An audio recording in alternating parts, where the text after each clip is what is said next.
Magandang gabi mga masters, bali ngayon po ay 3 videos po ma-upload ko po sa aking YouTube channel.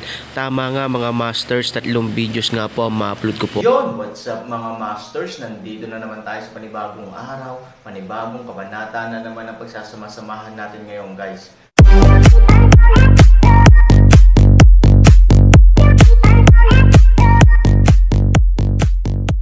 Bali mga masters, kung bago ka pa lang po sa aking YouTube channel, please click the subscribe button, lalong-lalo na po yung notification bell guys, para maging connected pa rin tayo sa isa't isa at maging updated kayo sa mga susunod ko pang video. Bali mga masters, bago natin umpisahan ng kwento ay mag-shoutout po muna tayo para sa mga solid nating tagapakinig. Sobra akong nagpapasalamat sa inyo mga Sec Masters at aking mga Emperor. Maraming salamat sa solid na pagsuporta nyo. Yun na nga mga masters, no? Bali hindi na ito patagalin. In 3, 2, 1, let's go! Mga masters, baka pwedeng hindi tayo mag-skip ng ads. Salamat mga masters. Ang bagong yugto ni Daryl sa Storytelling Channel sa YouTube mapapakinggan. Ang bagong kabanata. Para maging kabayaran ito sa kanilang ginawa sa ating lahi. Ang kalapastanganan na kanilang ginawa sa ating kaharian at pagpaslang sa iilang niyong mga kasamahan ay kailangan nila itong pagbayaran. Kaya ngayon, tayo ay tutungo sa kanilang kaharian. Upang sila ay pagpapaslangin lahat at ang kanilang hari. Kaya inaasahan ko ang inyong pagiging aktibo sa magiging labanan ng ating lahing barbarian laban sa lahi ng mga elf. Maliwanag ba? Sigaw ni Pinunong Benj ng sobrang lakas. Nang marinig ito ng mga kasundaluhan mula sa lahi ng barbarian. Sila ay tumugon at sinabi, "Masusunod Haring Benj, aming pagpapaslangin ang mga kasundaluhan ng lahing elf. At wawasakin ang kanilang kaharian." At ang lahat ay nagsigawan. Ang sigaw ng libo-libong kasundaluhan ng lahing barbarian ay umalangaw-ngaw sa buong imperyo ng lahing barbarian. At sila Dax, Chester at Pinunong Benj sa mga oras na ito ay mga nakangiti. At maya-maya, sila General Kai at General Brian ay nakikita ng lahat, napapalapit kila Chester, Dax, at Pinunong Benj. Ang dalawang general na ito ay may dala-dala mga baluti at si Pinunong Benj ay tumingin at tinuro ang ilang mga kasundaluhan at sinabi, "Kayo tulungan nyo sila General Brian at General Kai. Kunin nyo sa kanila ang mga baluti na kanilang daladala. At General Pat at General Miles, tumulong na din kayo kunin ang mga baluti," sabi ni Pinunong Benj. Nang marinig ito ng ilang mga kasundaluhan at ni General Miles at General Pat, agad-agad silang tumakbo patungo kila General Kai at General Brian. At sa pagdating nila agad-agad nilang kinuha ang ibang mga baluti na bitbit nila General Brian at General Kai. At si General Kai ay nagsalita at sinabi, "Kayong mga kasundaluhan, kami na ang bahala dito. Tumungo kayo sa lumang kubo na naroon sa dulo. Dalan nyo na lahat ang mga baluti na naiwan pa doon. Masyado mabigat ang mga baluti na ito kaya hindi namin nadala lahat. Sige na kumilos na kayo," sabi ni General Kai. Nang marinig ito ng ilang mga kasundaluhan agad-agad silang tumugon at sinabi, "Masusunod General Kai." At ang mga ito ay tumungo sa lumang kubo kung nasaan ang iba pang mga baluti na kakailanganin at gagamitin ng buong kasundaluhan ng lahing barbarian. At nila Dax, Chester, Pinunong Benj at nag-apat na general na sila General Kai, General Brian, General Miles at General Pat. At maya-maya sila General Miles, General Pat, General Brian at General Kai ay nakarating na sa harapan ng lahat. At si General Kai ay nagsalita at sinabi, "Dala na namin Haring Benj ang iilang mga baluti na kakailanganin natin.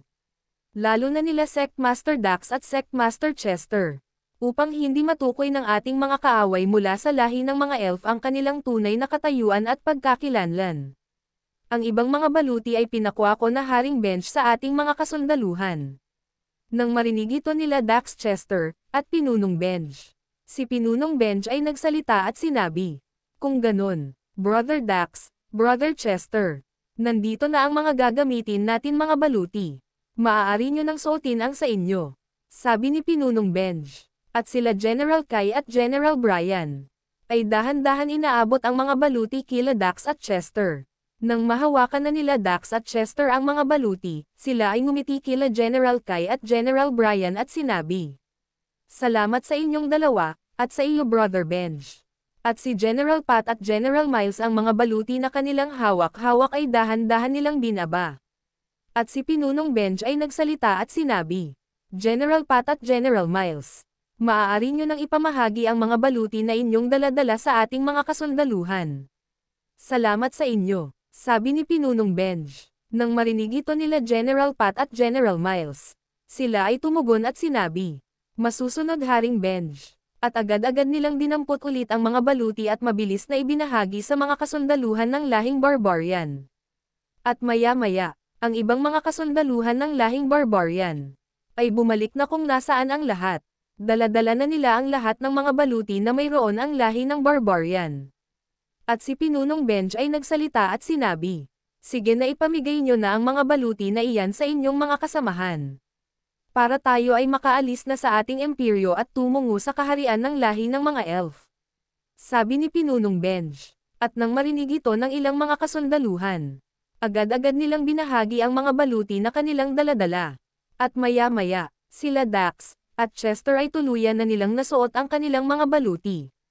Nakikita nila General Pat, General Miles, General Brian at General Kai, lalo na ni Pinunong Benj.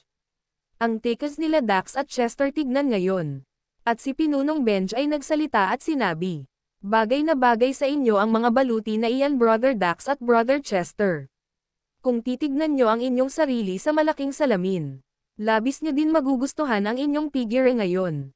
At lubos na hindi na kayo makilala sa tunay. Nyong pagkakilala na kayo ay nagmula sa lahi ng mga tao. Sabi ni Pinunong Benj. At si General Kai ay nagsalita din at sinabi, sa tagal ng panahon na lumipas na nakatago lang ang mga baluti na iyan. Ngunit ang tinataglay nitong ganda at tibay ay hindi peren kumupas at nasira. Natatangi talaga ang ating mga baluti sa lahat. Ang tibay nito ay sadyang nakakamangha. At si General Kai ay nagsuot na din ng kanyang baluti. Nakikita ito nila General Brian, General Miles at General Pat. At sila ay sinuot na din ang kanilang mga baluti. Nakikita ito nila Chester, Dax at Pinunong Benj. At si Chester ay nagsalita at sinabi sa mahinang tono na sila lang tatlo ang nakakarinig. Brother Benj, ang apat na general mo ay handa-handa na talaga sa magiging labanan. Nakakatuwa talaga ang apat mong general na sila General Pat, General Miles, General Brian at General Kai. Sa apat na general na iyan, malaki ang chance natin na manalo sa labanan na mangyayari laban sa lahi ng mga elf. Sabi ni Chester, nang marinig ito ni Pinunong Benj. Siya ay ngumiti kay Chester at sinabi, ang aking mga general kung ating pagbabasihan ang kanilang edad ay maiisip natin na wala pa silang sapat na kakayahan sa pakikipaglaban. Ngunit dahil sa kanilang determinasyon, na ipaglaban ang aming lahi at ang aming kaharian laban sa mga ibang nilalang. Kaya napalakas nila ang kanilang mga spiritual na lakas at ang kahusayan nila sa pakikipaglaban ay naging napakahusay. Buti na lang din ang mga binatilyo na iyan na aking mga general ay sinilang upang ako ay matulungan. Sabi ni Pinunong Benj. Nang marinig ito ni Chester siya ay humawak sa balikat ni Pinunong Benj at sinabi, Brother Benj, kung hindi din dahil sa tulong mo, hindi nila makakamit ang ganyang lakas at kahusayan. Alam ko dahil din sa iyo kaya naging determinado ang apat na general na iyan. Isa kang mahusay na pinuno at hari ng inyong lahi Brother Benj. Sabi ni Chester, habang ito ay nakahawak sa balikat ni Pinunong Benj. At nang marinig ito ni Pinunong Benj siya ay nagsalita at sinabi, salamat Brother Chester. At si Pinunong Benj ay tumingin sa libo-libong mga kasundaluhan at sinabi, ngayon handa na kayong lahat. Ating siguraduhin na ang lahi ng mga elf ay mawawala na sa mundong ito at ang kanilang kaharian ay atin ng tuluyan wasakin. Kung hindi man ito nagawa ng mga lahing Rakshia, tayo ang gagawa upang wakasan ang lahi ng mga elf. Aasahan ko ang inyong lakas at kakayahan. Sigaw ni Pinunong Benj. Nang marinig ito ng libo-libong kasundaluhan, sila ay sumigaw. Ang sigawan ay naririnig sa buong imperyo ng lahing Barbarian. At si Pinunong Benj ay sumenyas at ang libo-libong kasundaluhan ay nagsitigil sa pagsigaw at si Pinunong Benj ay nagsalita at sinabi, General Kai at General Brian, kunin nyo na ang kalahating bilang ng ating mga kasundaluhan. Ihanay nyo na sila sa inyong pangkat. Ang ating mga tinalakay kanina sa loob ng silid pagpupulong at lahat ng ating plano ay dapat maisagawa ng ayos at tama.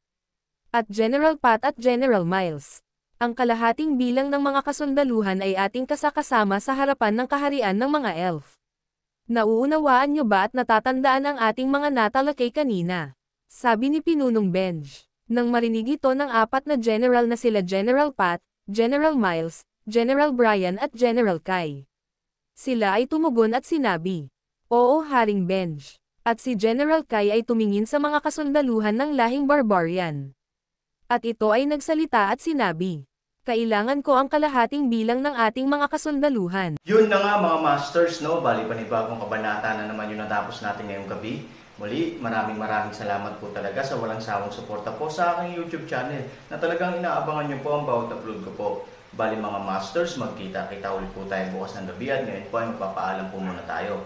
Bali mga masters, bye-bye!